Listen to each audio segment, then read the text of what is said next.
afternoon, everyone. Welcome to our BN's Black History Month program. Once again, I'd like to thank you for being here. The title is Black Freethinkers, We've Been Here, which features Chris Cameron and Cynthia McDonald in particular. My name is Mandisa Thomas, and I am the founder and president of BlackNonbelievers. We are a 501c3 organization headquartered in the Atlanta area, and we connect with other Blacks and allies who are living free of religion and who might otherwise be shunned by family members and friends by providing a caring, friendly, and informative community. Instead of accepting dogma, we determine truth and morality through reason and evidence. The mission of Black Nonbelievers is to provide secular fellowship, nurture and support nonbelievers in coming out, which is also known as open identification, encourage pride in non-religious identities, educate the public on the history and current state of non-belief in the Black community, and organize events and charitable causes such as this one. BN welcomes all regardless of age, gender identity, sexual identity, national origin, or racial identity.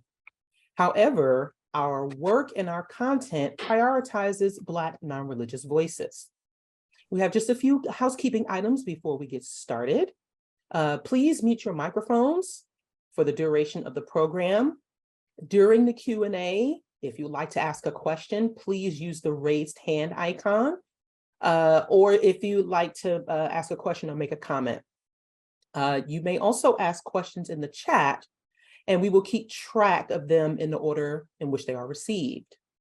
Also, please keep your comments towards the panelists and participants respectful.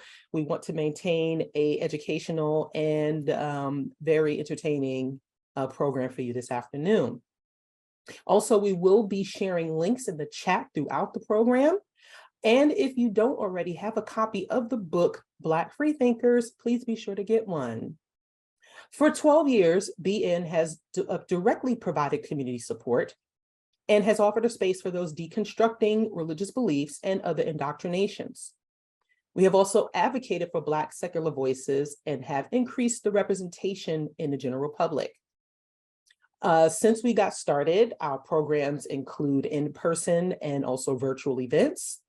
We now host a YouTube show called In the Cut, which if you were watching the slideshow in the beginning, it airs every first and third Saturday of the month on our YouTube channel. And we have featured many special guests, including Chris, Cynthia, and others. We also table at national events, events nationwide. We also co-sponsor the Hurston Scholarship along with the Secular Student Alliance. We've been doing this since 2020. And we also we produce our own events, namely BNCCon 2023, or BNCCon. We will be doing this again in 2023 this year. The program this afternoon is based on the book Black Freethinkers, A History of African-American Secularism. This is important because the history of free thought in Black communities and in American history is so significant, which started with the creation of Negro History Week by Dr. Carter G. Woodson in 1926. And our commitment to the history and narrative is so important, and it's also unwavering. And with that, I would like to introduce a few of our organizers with BN. You have Ms. Kelly King, who is from the Detroit, our newly revived Detroit affiliate. If you could say a few words, Kelly, and say hello to everyone, I greatly appreciate it.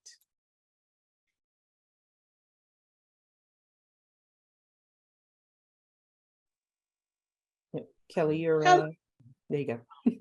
Hello, everyone. How are you today? My name is Kelly King, and I'm the lead organizer for the Metro Detroit affiliate. And I look forward to networking and meeting everyone who are in the area or like to come to visit the area. We are like-minded individuals who are skeptics, non-believers, or maybe even just questioning our faith. So if you're in the Detroit area, I will look forward to meeting you. Thank you very much, Kelly, for that wonderful introduction. And also, thank you for picking up the being active in the Detroit area. We really, really do appreciate it. You will hear more from our other affiliate organizer, who is also our panelist, Cynthia McDonald, who will probably talk more about Chicago in a moment or during the program. But for now, I'd like to introduce our panel and start the discussion. Our special guests are Chris Cameron and Cynthia. Chris is a professor of history at the university and also the interim chair of African American Studies at the University of North Carolina at Charlotte. He is also the founder and past president of the African American Intellectual Historical Society. Chris received his BA in history at Keene State College and his MA and PhD in American history from the University of North Carolina at Chapel Hill. His research and teaching interests include early American history, the history of slavery and abolition, and American religious and intellectual history. Cameron is the author of To Plead Our Own Cause, African Americans in Massachusetts and the Making of the Anti-Slavery Movement, Black Freethinkers, A History of African American Secularism, and Liberal Religion and Race in America, which explores the history of African Americans' engagement with religious liberalism from the First Great Awakening of the 1740s to the founding of Black Lives of Unitarian Universalism in 2015. He is also the co-editor of New Perspectives on the Black Intellectual Tradition. Also, we have Cynthia McDonald, who is a medical caseworker is an infectious disease medical case manager where she works with people living with HIV in the city of Chicago. She authors a blog called Freedmen Health and Wellness, which speaks on the social determinants of health of Black Americans that descend from chattel slavery. She has been a guest on several podcasts and is a regular host on the nonprofits produced by the Atheist Community of Austin and Women Atheists Unload, produced by the Promethean Secular Frontier, or PSF channel.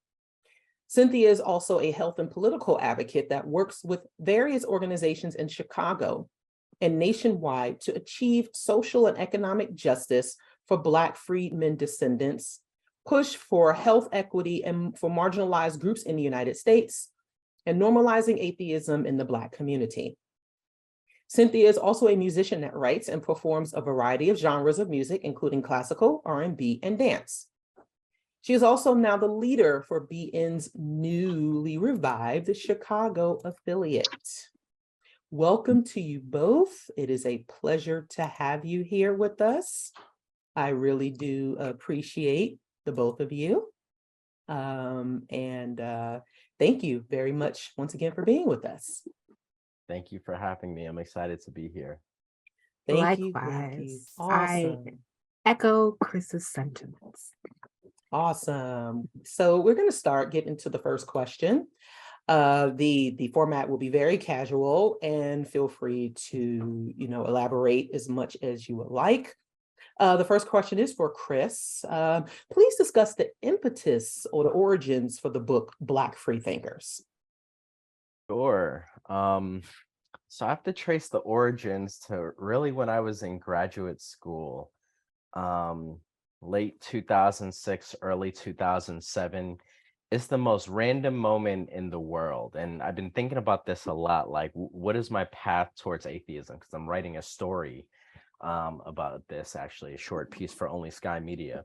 So I was watching the movie Hurricane with Denzel Washington about Reuben Hurricane Carter in like 2006.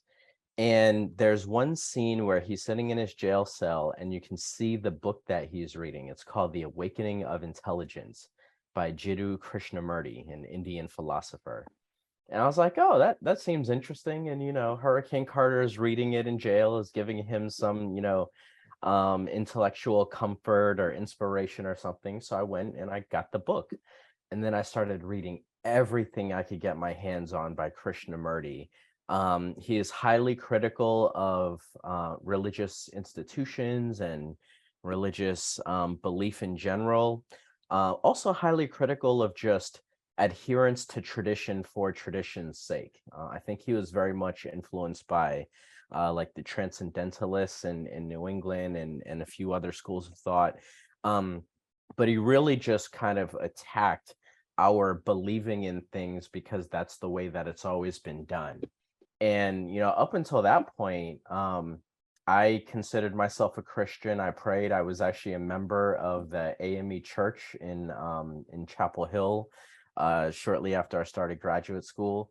But that started to kind of slowly kind of chip at my religious beliefs, right? And so it'd take me probably 2.5, 3 years or something, but I'd say by like 2009, I considered myself an atheist. And over the next couple of years, I started kind of searching for trying to sort of build connections with other atheists, right? Just finding community with other atheists. After I got on Twitter, I think in like 2012 or something, um, that's when I encountered BN, and I encountered the website of African Americans for Humanism. And so that helped me to kind of connect with contemporary Black free thinkers.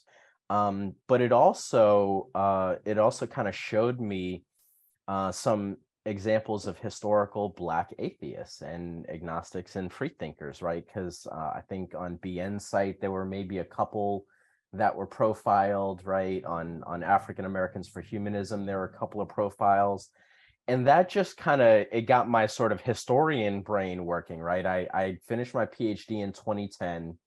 By the end of 2012, I was already done with my first book, so I was kind of searching for a new book project to work on.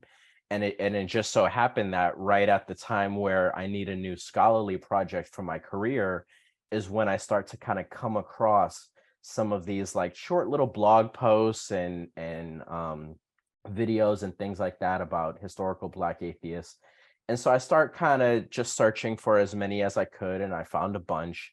And then I start searching for the scholarship by historians on this topic, right? Because I'm finding a ton of examples of actual Black atheists dating back to the 19th century. So I figure, of course, there must be some developed and robust body of scholarship on this topic by historians, and I was wrong.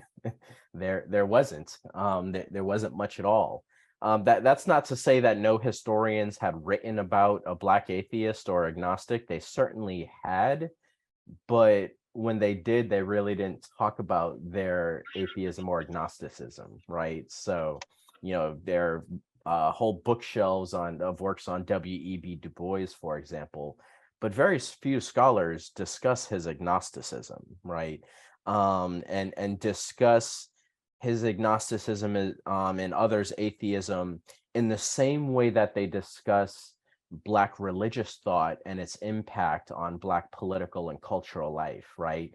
If somebody's atheism is mentioned, it's kind of offhand, right? And it's mentioned in a way that makes it seem like it's not particularly significant. And that just didn't seem right to me, because for an African American to go against the sort of deeply held religious beliefs of their community, it had to be something that was important to them, right? That had to be something that really held some meaning, represented some kind of dramatic break in their lives, and so that kind of pushed me to start doing some of the research, right? So for me, it was really this blend of wanting to sort of build community with other Black secularists and just encountering these examples of historical Black atheists, while at the same time kind of searching for a new scholarly project. And I will say that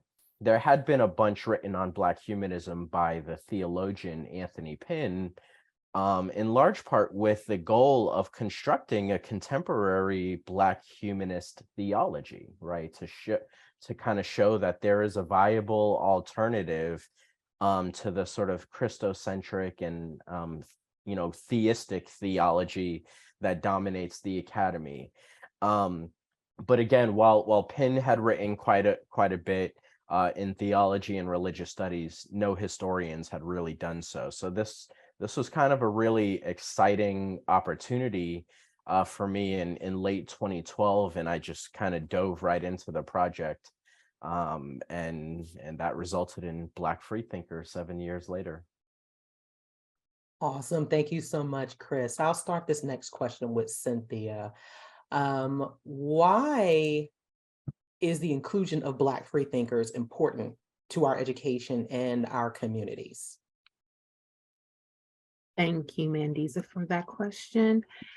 Why do we think, or why should it be something that we consider important to include Black freethinkers in education, in our education atmosphere, especially for Black Americans? My main thoughts go to, and I think that Chris kind of brought this up too, especially when you were talking about your participation in the AME church, is that we constantly equivocate community with Black Americans with church. Even like the AME church being one of the oldest African-American institutions in the United States, actually started before slavery was abolished. And then after that, the AME Zion Church. And every time that we think about how we organize and even how we would fight for different, social justice movements, especially the civil rights movement, the first thing that we think about is church. And it is not brought up often that some of the, forces to be reckoned with, I would say, and also some of the, even like the biggest thinkers of our generation, who happened to be part of those movements, were agnostic, atheists, freethinkers, irreligious, etc. I know specifically in the civil rights movement, one of the biggest, I would say, scholars, even though that his scholarship came outside of college per se, was James Baldwin. Even though he never called himself an atheist, he did call himself non-religious. And he always had high criticisms of the church, and a lot of it came out of his own personal experience, growing up in Harlem. I believe in The Fire Next Time and in some other writings, he equivocated the pastor and the pimp not being different, So like when we like start to come out of like these institutions that a lot of us have grown up in, and also have even explored, like even finding leadership in these institutions. I know myself, at one point was studying to become a minister, and that's where I started to get some of my doubts, because I started to get examples and more familiar with the problematic portions of the Bible. And every time that I had a question to my teacher or the pastor or the associate pastor, I was always told to pray and I need more faith, instead of really asking my questions, or even trying to use some type of scholarly way or a student way in order for me to get my answers. And a lot of times that's encouraged in the church. I found it, even with my own personal experience, that especially in church, free thinking is not encouraged. And a lot of times it's just that you just need to have faith, don't ask questions. And if you do have questions, you need to pray more, because obviously you need to seek God more, because that's why you have questions in the first place. And I don't necessarily think that us as a human race will be able to survive like that, because if we didn't have questions, we wouldn't be able to try to find things out. So in order for us to grow, even as a body of humanists, a Black humanists and agnostic and atheists and things of that nature, I think that, learning whose shoulders that we stand on is important. And I also think that that's something that can help us, as well as being able to solidify our own identities.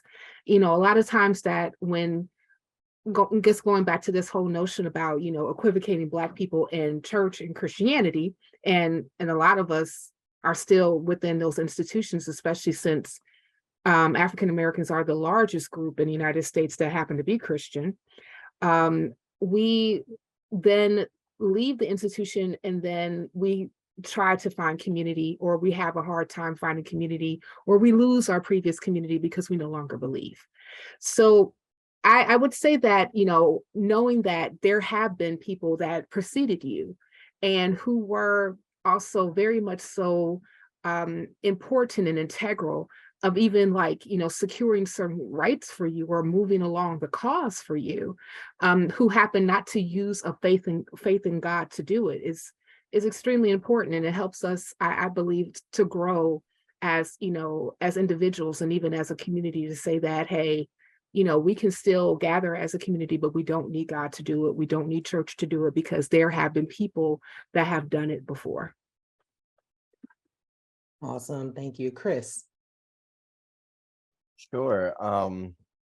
So in terms of why the inclusion of Black freethinkers is important in education, one, just as a historian, I think it's really important and really significant that we have an accurate and as full as possible of an understanding of our history, right? So including Black freethinkers, it shows that the story of Black religious and intellectual life is messier, not quite as linear, or like historians like to critique, teleological, right? That it's something that's kind of preordained.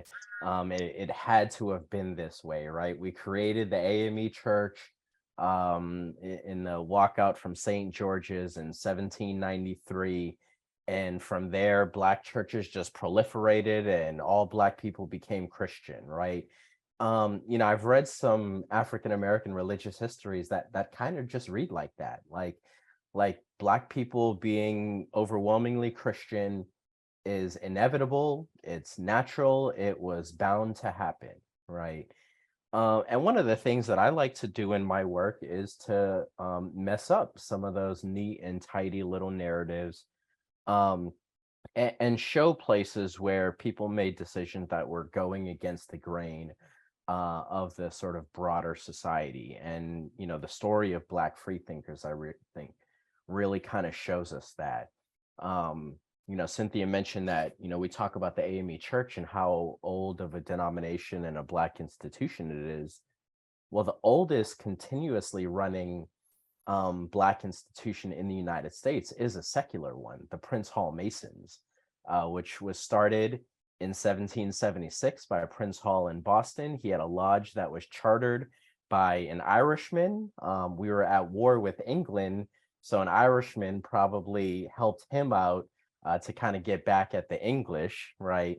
He charters this lodge, and there are Prince Hall Mason lodges all across the country, and that's a secular institution, right? Which has seen quite a number of Black freethinkers in its ranks over the years. So I think that's one aspect in terms of education. When we're looking at communities, free thought and secularism can really be a spur to social activism, to political engagement, to community organizing, right? When people come to be atheist or agnostics and then consider themselves humanists, that's often going to push them to start to take responsibility for their own communities, right? Probably the best example I have of this in my book is the Black Panther Party for Self-Defense, right? Started in 1966 by Huey Newton and Eldridge Cleaver and others. Most of the leaders of the Black Panther Party at the national level, as well as leaders like Lumumba Shakur of the New York City branch at local levels, most of them were atheists and agnostics. And Huey Newton writes in his autobiography, Revolutionary Suicide, that the Black Panther Party was a humanist organization, right? And it came out of his own humanist orientation and desire to take responsibility for improving his community started off kind of local in the Bay Area, but then quickly spread throughout the United States with the goal of improving and promoting self-determination in Black communities throughout the nation, right? So I think the inclusion of this history can really be a spur to kind of greater social and community engagement. Awesome. Thank you both so much. So the next question I have is, which famous Black freethinker has had the most influence, the most impact, or if it could be more than one, which one has had the most impact on you personally? We'll start with you, Chris. Yeah, I was going to say go with Chris. Okay, I mean, it's hard to pick one. I write about so many, and I get inspiration from so many. So I'm actually gonna cheat a little bit and pick two. So the first would be Nella Larson. I'm not sure to what extent she's famous in terms of like scholars of the Harlem Renaissance and African American literature. She's pretty well known. The broader public, I'm not so sure. Zora Neale Hurston, her contemporary, is much better known.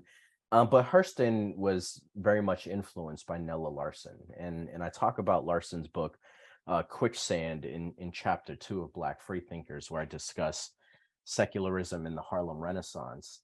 And what I take from Larson is just the kind of boldness of her critique.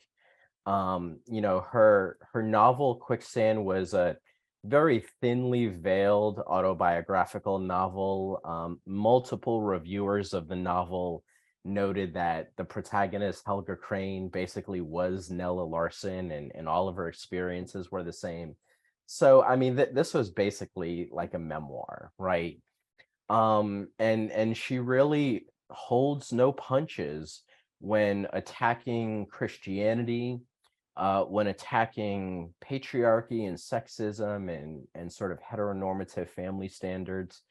And this is a really, really significant work published in 1928, because it kind of inaugurated the ties between feminism and Black free thought in African American literature and in Black secular writing more broadly, right? And like I said, Quicksand would be, I think, an influence for Zora Neale Hurston's Their Eyes Were Watching God. You see very, very similar themes between them. They certainly knew each other and traveled in the same social circles. Larson was a librarian at what is now the Schomburg Center for Research in Black Culture in Harlem, where Zora Neale Hurston would have spent quite a bit of time. So the kind of literary impact of Larson, I think, is very impressive for me, and just the way she just really, really goes in on Christianity and explores some of the key themes, right? I mean, she ends the book by having had 4 children in a span of 3 years, is basically on her deathbed, and realizes that in marrying a Baptist preacher, which symbolized her kind of union to Christianity, she'd made the biggest mistake of her life, and she couldn't believe that she had done that, and she couldn't believe that any Black person in America would believe in God, given the realities of Jim Crow segregation. So she's really a great example for me, and as is James Forman, working about 40 years later or so during the Civil Rights Movement. Forman is a really interesting character because he's somebody who was an atheist, but nevertheless was prominent in kind of both wings of the Civil Rights Movement. So in my chapter on Black free thought and civil rights, I mainly talk about Black power. I have a little prelude talking about the Civil Rights Movement, but I'm mainly talking about Black power. But Forman was actually really prominent in the Student Nonviolent Coordinating Committee from its inception, helped to build up that organization even before, while it was still basically a Christian civil rights organization, right? But then would be really, really pivotal in its transition away from Christianity to embracing self-defense, to embracing Black power, and then would be one of the founders of the Black Panther Party as well, and one of the early officers.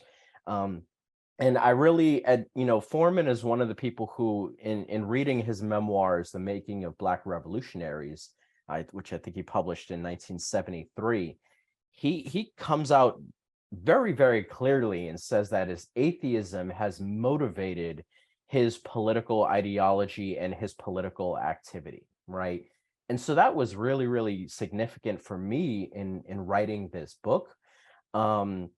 Because it kind of showed the importance of somebody's lack of belief in God, right? Because that's sort of a common stereotype. It's like, oh, you don't believe in God. Well, what do you believe in? You believe in nothing. You have no morals.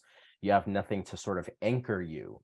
And Foreman really, turned that on his head and said, look, my lack of belief in God, my atheism is specifically what pushes me to dedicate my life to causes of social justice, right? It's because I don't believe in God that I believe this is my responsibility to help improve the world. And I think he's just a really great model. He fell into hard times later on in life, like a lot of activists did, right? But nevertheless, he devoted decades of his life to the cause of improving the lives and the communities of Black people in this country. And I think that's incredibly admirable. So thank you, Chris. Cynthia.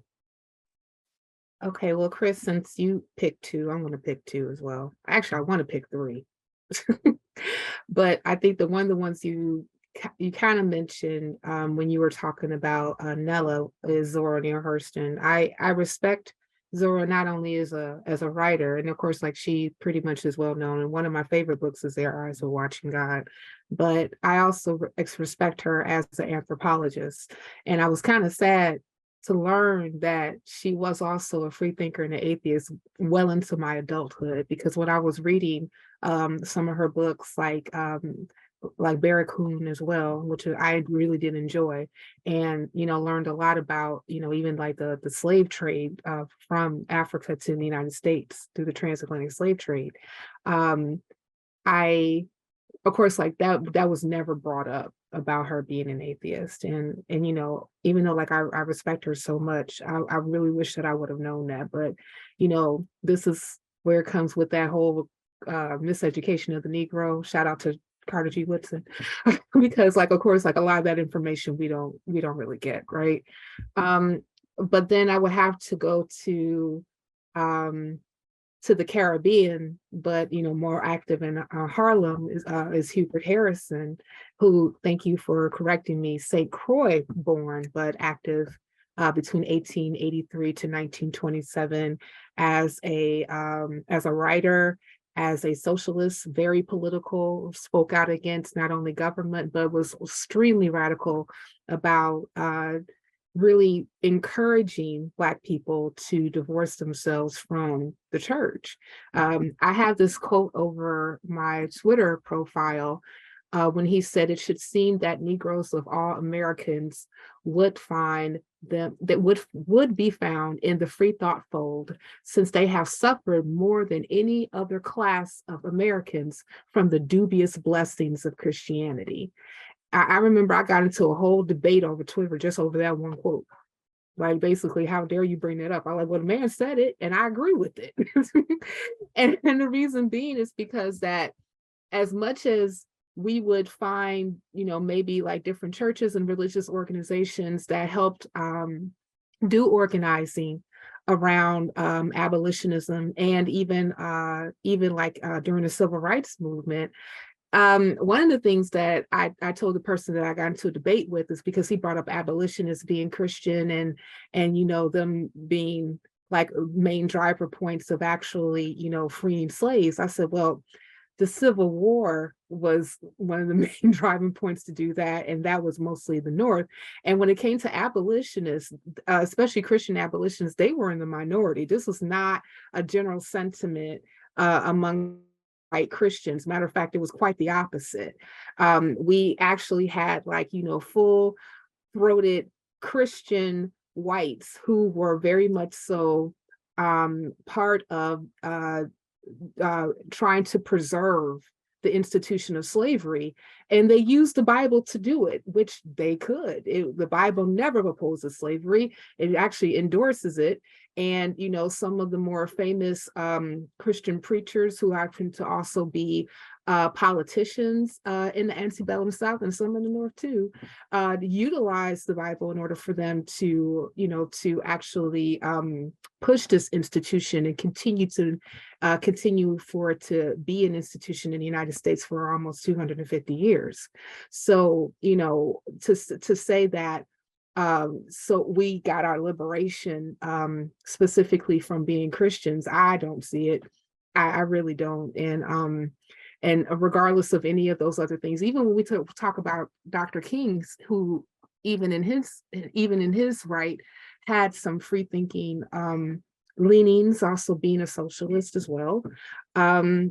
He did not have a full backing of the entire Black church in the United States. As a matter of fact, it was, again, quite the opposite. You have more Black churches that were not participatory in the civil rights movement because they were afraid of, more terror coming to them if you did participate. I mean, they saw what happened at the 16th Street Baptist Church in Alabama.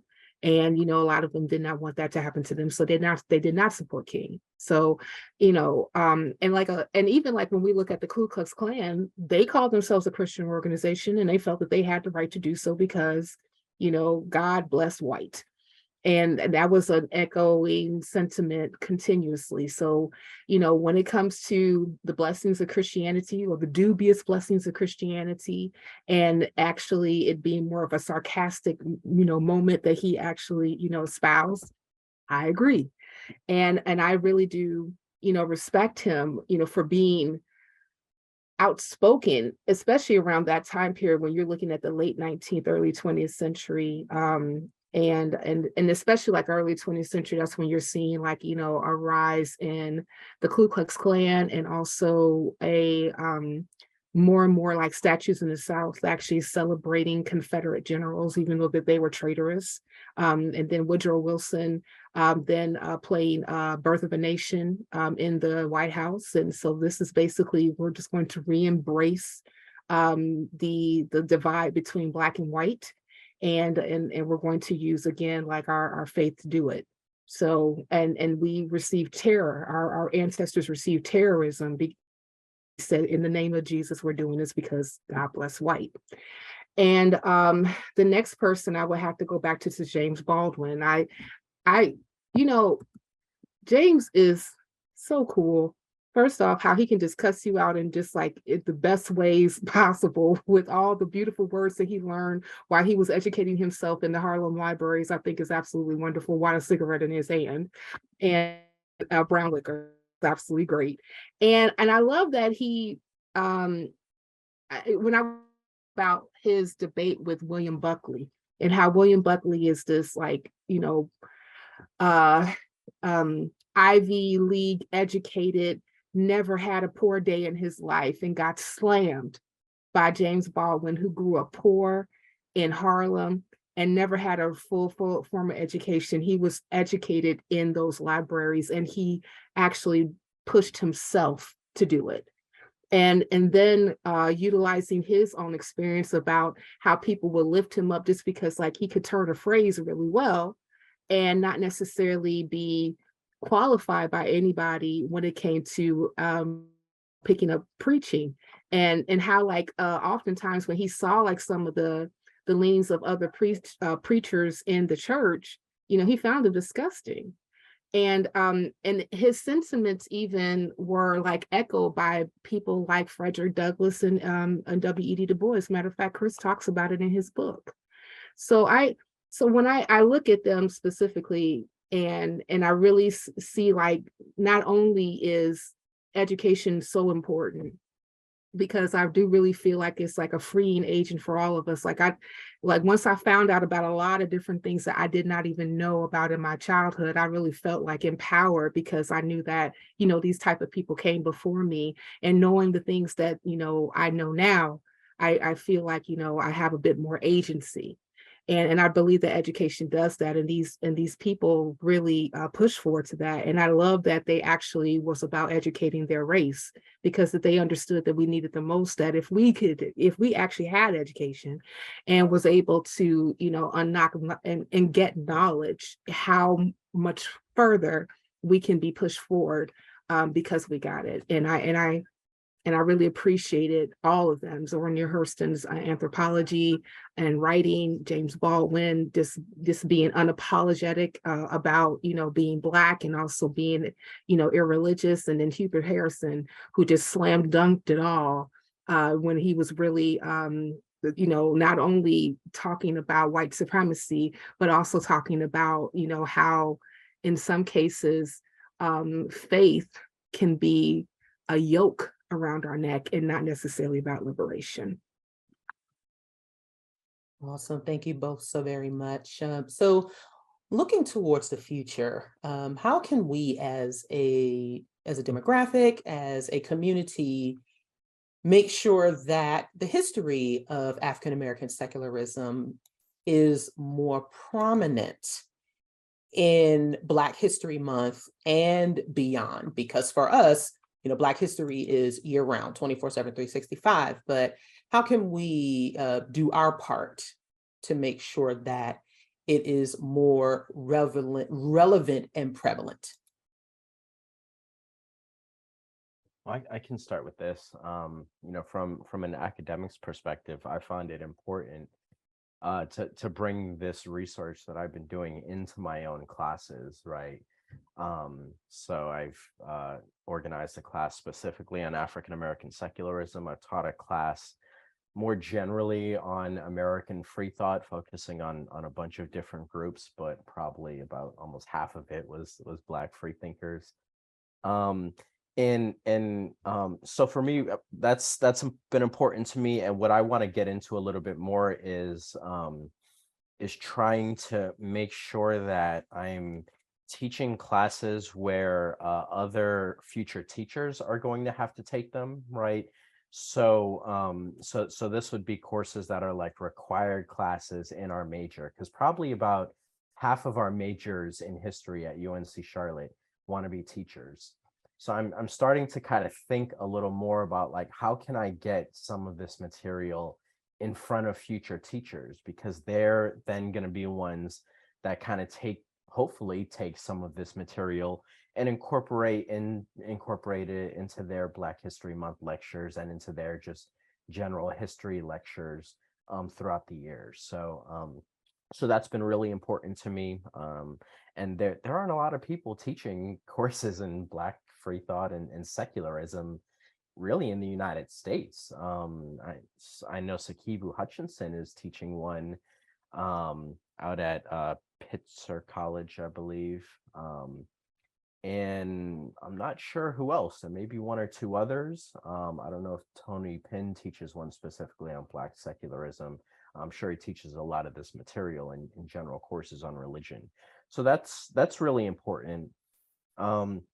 It's also important to just try to have as many different forms of media to spread the word about this, right? Engaging on social media and recognizing like where and how people are trying to get their information these days. It's oftentimes in kind of more short form content, reels, right? Things like that. YouTube videos, like shorter YouTube videos, are getting a lot more popular. So that's something that I would actually like to do. Like I've got, a bunch of my 45-minute talks on YouTube on various people's pages, but I'd like to just produce like little 5-minute videos, talking about my favorite Black freethinker or trends in the history of Black free thought. So I think that's really important too. YouTube videos, shorter ones, and podcasts, right? People are still listening to podcasts. That can be really key too. Another thing I've started to do is to offer to give talks at local high schools for Black History Month, as well as give talks at just community centers, old folks' homes, things like that, like just different centers and organizations in the Charlotte community that may have never heard of this history, right? And maybe my talk isn't specifically on Black secularism. That, you know, I've pitched that to some organizations, and they're like, I don't really know if that our members would be into that, right? So I'm like, all right, well, let me give a talk on like the origins of Black History Month, right? And then I'll talk about Carter G. Woodson and the fact that the miseducation of the Negro, part of that comes in churches, right? And I'll get into a little bit of the history of Black free thought. So I kind of find little ways to sort of sneak it in there, you know. But definitely speaking to like local community organizations and schools, I think is really important too, and can just help spread this to audiences that would never hear about this history. Awesome. Thank you, Chris. Cynthia. I agree with everything Chris said. Next, no, it's good. But no, I do. I actually agree with that. Especially that whole thing about community engagement. You know, I remember talking to my partner about how he had a conversation with a Jewish person who told him that, you know, it's up to that group to teach their history to their people. And I agree, yet I agree with a caveat, because Black history is American history.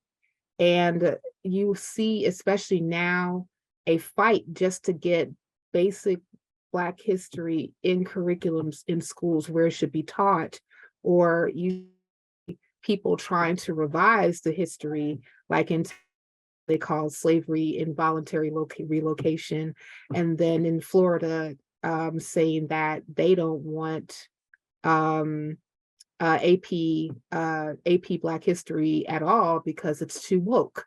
And I'm like, I don't understand that. But even with that being said, you know, it's going to even be more so of a pushback trying to go into general locations, trying to teach this history to people. And I still kind of kick around a bit, and I'm a bit upset, you know, that a lot of this stuff I had to learn when I was an adult.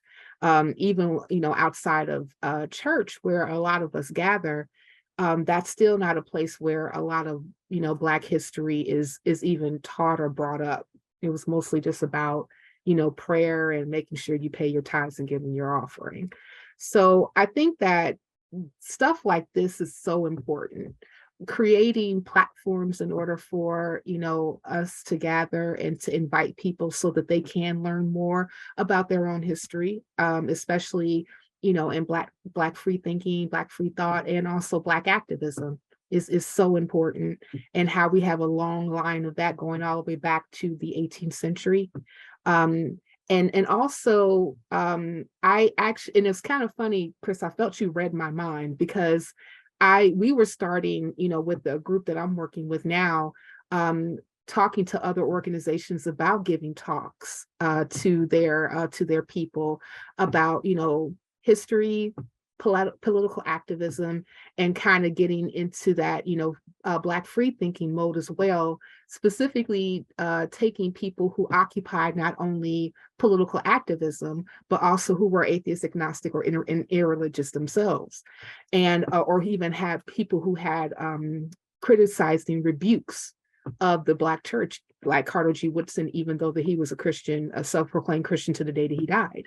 So I think that if we deem things like this important, then we are also should take some responsibility in making sure that these things happen, so that we don't necessarily have to be like myself in my 40s and I'm just finding this stuff out. And finding more books like Chris's book to actually like illuminate like a lot of this history that I did not know. So and I think that like right now we are in this, you know, microwave education era, where like 60 seconds or less is usually like a good like quick history tip or what have you, that could possibly spark people to learn more about their history and actually look up different articles and also authors and who wrote books about our history, and also making sure that, you know, we're doing our part to spread the word so that more people can be educated.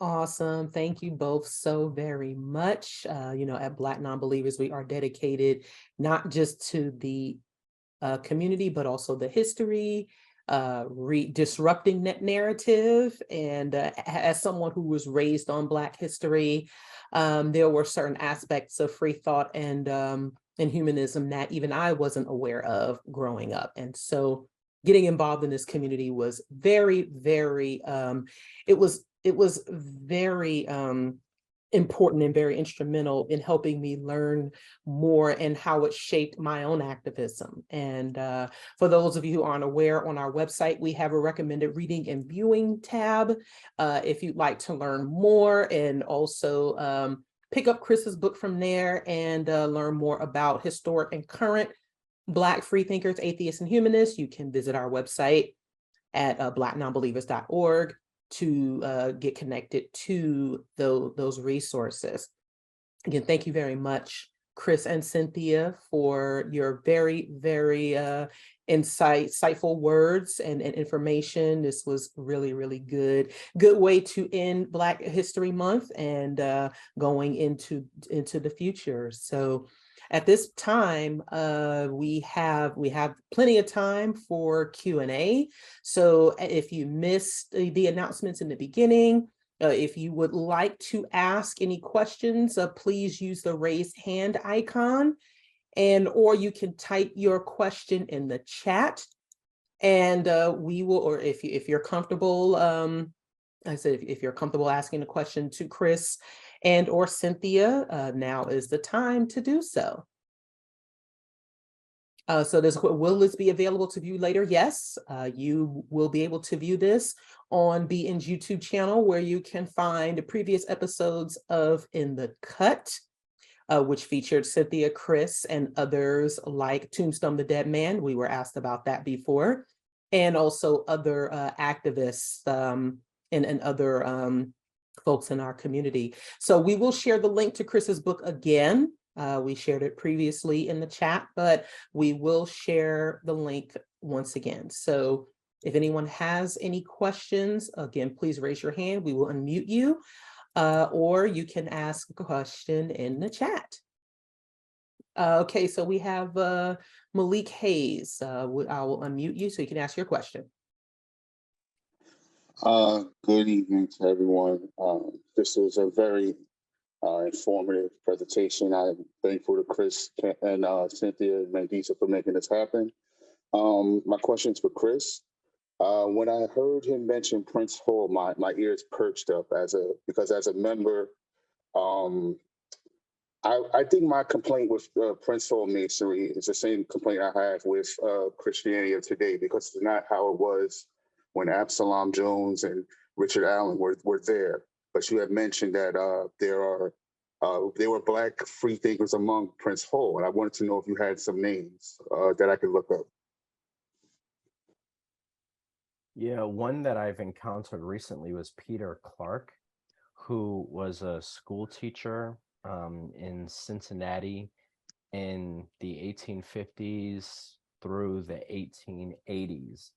He was briefly fired in, I think, 1857 from his position at the Black high school there, because they found out that he was a Unitarian and that he was a deist. And there's like an inquisition about this, basically. And it kind of angered me a little bit, because I found all this information after I wrote Black Freethinkers.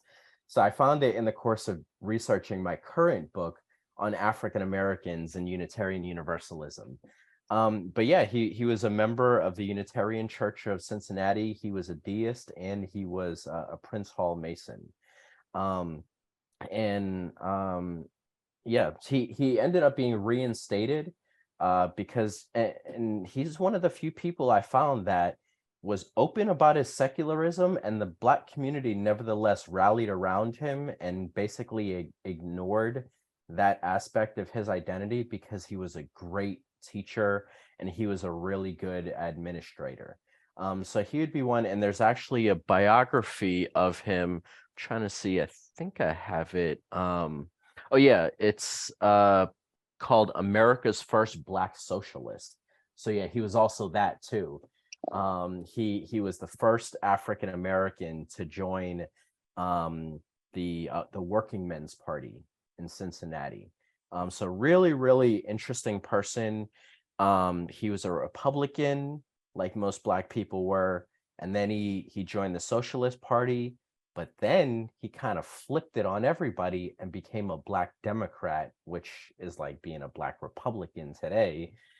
Not very common. There were some, but it wasn't common. And at that time, anybody who was a Black Democrat was kind of seen as like a traitor to their race.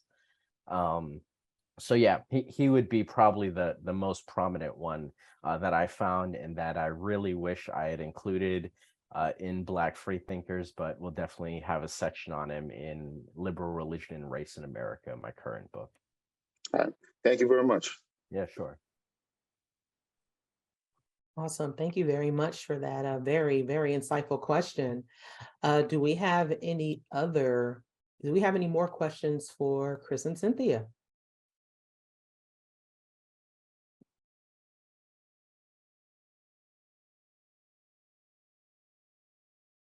No? Okay, well, I mean, that just goes to show how informative this was. Great. So if there are no other questions, then we will go straight to saying thank you all very much again for your participation. And we just have a few announcements at Black Nonbelievers. Once again, we invite you to check out, subscribe to our YouTube channel and check out our show In the Cut, which airs every first and third Saturday of the month. It is the show that gets you up close and personal with being in our community. We've had some great guests. Speaking of Tony Penn, we just had him as a guest. So we do encourage you to check that out. Also, tomorrow in Chicago, there is brunch at Bronzeville Winery for Black Restaurant Week at 2 p.m. Central tomorrow. Our Detroit affiliate, which is run by Kelly, will be hosting a Black History in Canada virtual event at 2 p.m. Eastern. Also, you want to meet up with them next month in March for a brunch and chat. Please do join that affiliate for more information. Join all of our affiliates, actually, especially since we have both in-person and virtual meetings that you may want to check out. Also, we invite you to check out information on BNCCon 2023. It is our annual cruise convention where we will be on the Carnival celebration sailing from November 5th through the 12th, but the entire convention will take place from November 4th through the 13th. Our special guests will be Candace Gorham, Matt Dillahunty, we're expecting Cynthia as well, and more. You can visit the website to place down your deposit. But however, we will have flexible payment plans throughout the spring and summer. So that link will be shared in the chat. Also, please do, we invite you to support our programs and support our work through a tax-deductible donation to Black Nonbelievers. It helps us keep up programming like this, as well as our initiatives. Again, we mentioned the Hurston Scholarship, which was named after Zora Neale Hurston, another freethinker that Chris mentioned and Cynthia mentioned before. So we do want to help support Black college students through financial means. So please do support our work in that. As well as just helping, we also help subsidize attendees and attendance to our annual events, as well as events where we table.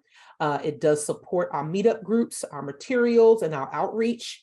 So your support for us is really important. We really do appreciate you. You can do this directly through our website. We are also on Cashapp at Black Nonbelievers. You can find out the many different ways that you can support our work through the donate tab on our website. Also, we invite you to follow us on social media. We are on Facebook at Black Nonbelievers, Instagram at BNonbelievers Inc., and Twitter at BNonbelievers. The B and the N are capitalized. Again, subscribe to our YouTube channel, find your local affiliate. If you are interested in starting an affiliate in your area, please do use the contact vehicle and also the volunteer form on our website. Also, if you would like to sport some BN swag, you can do that at our website as well. We have an online store where you can purchase t-shirts, hoodies, mug shot glasses, and more. So we'd like to once again thank you for tuning in. We hope that this was very informative. And I think, Malik, you have your hand up again for another question. Yes. You mentioned a reading list. I would like the link to that, please. Absolutely. We will share that in the chat. It's our recommended reading and viewing. We will get that for you right now. Let me just get that. I will share that before we end this, before we end the YouTube session. And yes, once again, this will be available on our YouTube channel. Please do make sure that you subscribe and like our channel, and you can catch up on some amazing content from previous events like the Women of Color Beyond Belief conferences, our 10th anniversary celebration, our 5th anniversary celebration, and also programs in between. And you can see, just the catalog of work that we have built up and that we hope that you will continue to be a part of. So thank you all once again. Again, check out the links in the chat. The recommended reading and viewing tab was just shared. And thank you all very much. Thank you once again to Chris and Cynthia, and to Kelly and everyone who participates and supports us regularly. We couldn't do this without you. So thank you very much. Thank you. Have a great night. Thank you, Mandisa and Chris, and everyone else. Have a great evening.